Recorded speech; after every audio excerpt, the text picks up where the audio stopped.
بسم اللہ الرحمن الرحیم۔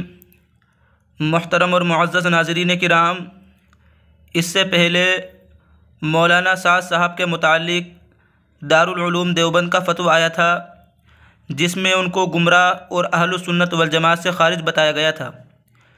اس سے لوگوں کو شبہ ہوتا ہے اور بہت سارے لوگ پوچھتے بھی ہیں کہ جس طرح مرکز نظام الدین دہلی پر اس وقت مولانا سعد صاحب کا تسلط اور کنٹرول ہے، تو ان کی وجہ سے پورے مرکز نظام الدین کے احباب اور پوری تبلیغی جماعت کو گمراہ کہا جائے گا یا صرف مولانا سعد صاحب کو ہی کہا جائے گا؟ تو اس کے متعلق بہت سارے لوگوں کو شبہ ہے، لوگ پوچھتے بھی ہیں ان کا مرکز نظام الدین پر تسلط ہونے کی وجہ سے جتنے لوگ مرکز نظام الدین سے جڑے ہوئے ہیں ان کا کیا حکم ہوگا؟ کیا مولانا سعد صاحب کی طرح ان پر بھی گمراہی کا اور اہل سنت والجماعت سے خارج ہونے کا حکم لگے گا؟ تو اس فتوے میں اس سوال کا جواب دیا گیا ہے۔ عنوان ہے کیا تبلیغی جماعت اہل سنت والجماعت سے خارج ہے؟ سوال: موجودہ تبلیغی جماعت جس کا تعلق بنگلے والی مسجد بستی حضرت نظام الدین دہلی سے ہے، کیا یہ اہل سنت والجماعت سے خارج ہے؟ بعض لوگ اسے گمراہ کہتے ہیں، تو کیا یہ درست ہے؟ اور جو لوگ اسے گمراہ کہتے ہیں ان کے متعلق کیا حکم ہے؟ کیا وہ بذات خود گمراہ ہیں؟ جواب: بسم اللہ الرحمن الرحیم۔ بستی نظام الدین بنگلے والی مسجد میں دعوت و تبلیغ کا کام کرنے والے ذمہ داران اہل حق اور اہل سنت والجماعت میں سے ہیں۔ یہ بات صاف طور پر کہی گئی ہے کہ بستی نظام الدین بنگلے والی مسجد میں دعوت و تبلیغ کا کام کرنے والے جو حضرات ہیں، جو ذمہ داران حضرات ہیں، یہ سب اہل سنت اور اسی طریقے سے اہل حق میں سے ہیں۔ ان ذمہ داران کو گمراہ یا اہل سنت والجماعت سے خارج کہنا خود گمراہی کی بات ہے۔ بنگلے والی مسجد کی طرف منسوب تبلیغی جماعت کے افراد مجموعی طور پر اہل حق اور اہل سنت والجماعت علماء سے منسوب اور منسلک ہیں، لہذا اس جماعت کو اہل سنت والجماعت سے خارج کہنا بھی گمراہی کی بات ہے۔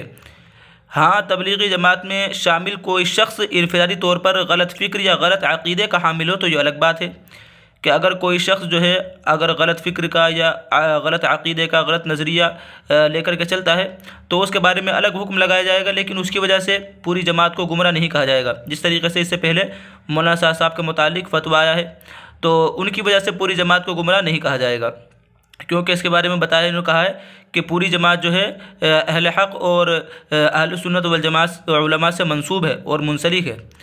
تو اسی کے بارے میں کہتے ہیں ہاں، تبلیغی جماعت میں شامل کوئی شخص انفرادی طور پر غلط فکر یا غلط عقیدے کا حامل ہو تو یہ الگ بات ہے، اس کی وجہ سے پوری جماعت کو متہم نہیں کیا جا سکتا ہے۔ واللہ اعلم۔ دارالفتہ دارالعلوم دیوبند۔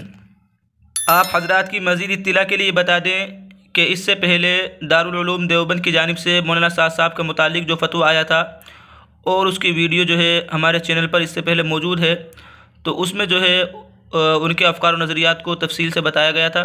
یہ آپ کے سامنے وہی فتویٰ ہے، اور آخر میں جو ہے اس میں جو حکم لگایا تھا وہ سنیے۔ اس میں کہا گیا تھا کہ جماعت تبلیغ ایک خالص دینی جماعت ہے جو عملاً و مسلکاً جمہور امت اور اکابر رحمہم اللہ کے طریق سے ہٹ کر محفوظ نہیں رہ پائے گی۔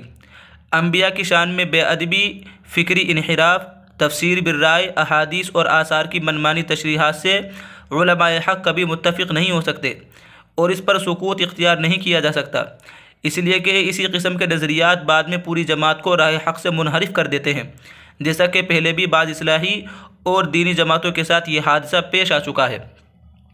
اس لیے ہم ان معروضات کی روشنی میں امت مسلمہ بالخصوص عام تبلیغی احباب کو اس بات سے آگاہ کرنا اپنا دینی فریضہ سمجھتے ہیں کہ مولوی محمد سعد صاحب کم علمی کی بنا پر اپنے افکار و نظریات اور قرآن و حدیث کی تشریحات میں جمہور اہل سنت والجماعت کے راستے سے ہٹتے جا رہے ہیں، جو بلا شبہ گمراہی کا راستہ ہے۔